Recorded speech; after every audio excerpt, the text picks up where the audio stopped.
Magandang araw po sa inyong lahat mga ka-ultimo. Ang i-feature natin ngayon ay si Felituada Colarte. Siya ay isinilang sa panahon ng ikalawang digmaang pandaigdig sa isang kuwebo sa Argao, Cebu. Namatay ang kanyang ina dahil sa gutom dulot ng gyera. Lumaki siya sa Cebu City subalit lumipat sila sa Zamboanga dahil doon nakahanap ng trabaho ang kanyang ama.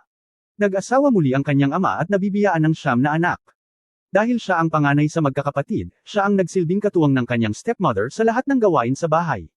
Sa tuwing aalis ang kanyang mga magulang, siya ang nag-aalaga sa kanyang magkakapatid. Bumalik sila sa Cebu City dahil ninais ng kanyang lola na magsama-sama silang muli. Dahil sa kahirapan, maaga siyang naghanap buhay.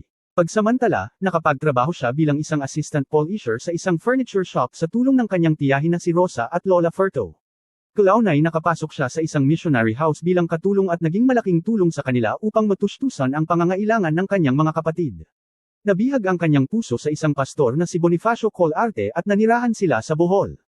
Sila ay nagsilbing magulang sa mga mag-aaral sa isang Bible school at kalayuan ay naging house parent sa Arms of Love Children's Home. Masaya silang nagretiro sa kanilang trabaho.